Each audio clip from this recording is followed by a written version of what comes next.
Gen Z প্রজন্মের হাত ধরে ঐতিহাসিক কিছু ঘটনার সাক্ষী হয়েছে বাংলাদেশ। জুলাই হয়েছে ছাত্র জনতার বিপ্লব, যার প্রেক্ষিতে গত 5 আগস্ট আগের সরকারের 15.5 বছরের শাসনামলের অবসান ঘটেছে। ছাত্র জনতার ঐতিহাসিক সে বিজয়ের 3 দিন পর গত 8 আগস্ট নোবেল বিজয়ী ডক্টর মোহাম্মদ ইউনূসকে প্রধান উপদেষ্টা করে অন্তর্বর্তী সরকার গঠিত হয়। যে সরকারের 4 মাসেরও বেশি অতিবাহিত হয়েছে। এরই মধ্যে কথা অনুযায়ী চলছে রাষ্ট্র সংস্কারের কাজ। সেটা এ পর্যন্ত কতটুকু হলো সে প্রশ্নের চেয়ে অনেকের মনে বড় প্রশ্ন, সংস্কার শেষ হবে কবে? কবেই বা হবে নির্বাচন? 2025 নাকি 2026 নাকি আরো পরে? এসব প্রশ্নের উত্তর যেন কারো কাছেই নেই। যেমন নেই নির্বাচনী রোডম্যাপ। মূলত নির্বাচনী রোডম্যাপ হলো একটি বিস্তারিত পরিকল্পনা, যা একটি নির্বাচন কমিশন বা একটি রাজনৈতিক দল নির্বাচনের প্রতিটি ধাপকে সুপরিকল্পিতভাবে পরিচালনা করার জন্য তৈরি করে। এটি একটি রাস্তার মানচিত্রের মতো, যেখানে নির্বাচনের শুরু থেকে শেষ পর্যন্ত প্রতিটি পদক্ষেপ এবং সময়সীমা নির্ধারিত থাকে। আর এমন একটা নির্ধারিত পরিকল্পনাই চায় রাজনৈতিক দলগুলো, যদিও তেমন পদক্ষেপ এখন আসেনি সরকারের তরফ থেকে। তাই নতুন অন্তর্বর্তীকালীন সরকার গঠনের পর দেশের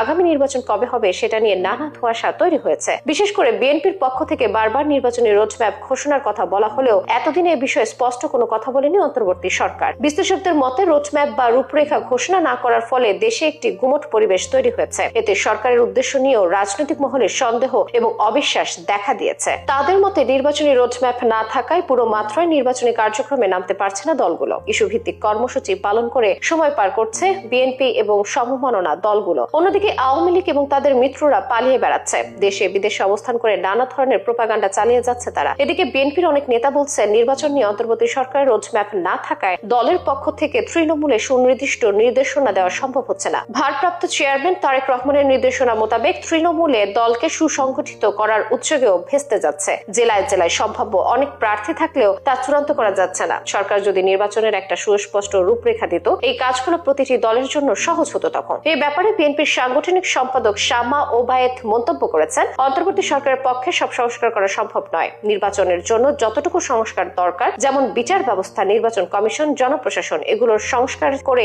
সরকার নির্বাচনী রোডম্যাপ ঘোষণা করা উচিত। তাহলে জনগণ বুঝতে পারবে যে সরকার জনগণের কল্যাণে কাজ করছে। শুধু বিএনপি বা রাজনৈতিক দলগুলো নয়, দেশের অনেক নাগরিকও নির্বাচনের রোডম্যাপ চায়, স্পষ্ট বার্তা চায়। যদিও তা মেলেনি, তবে অন্তর্বর্তী সরকার উপদেষ্টাদের কেউ কেউ আগামী বছর নির্বাচন হতে পারে বলে আভাস দিচ্ছেন। কেউ কেউ আবার ধারণা করছেন 2025 নয় বরং 2026 সালে হতে পারে জাতীয় নির্বাচন। প্রধান নির্বাচন কমিশনার তথা সিইসি হিসেবে দায়িত্ব গ্রহণ করা এএমএম নাসির উদ্দিন অবশ্য সম্প্রতি বলেছেন, ইলেকশনের জন্য আমাদের প্রস্তুতি চলছে পুরোদমে। আনুষ্ঠানিকভাবে নির্বাচনী রোডম্যাপের কার্যক্রমও শুরু হয়েছে।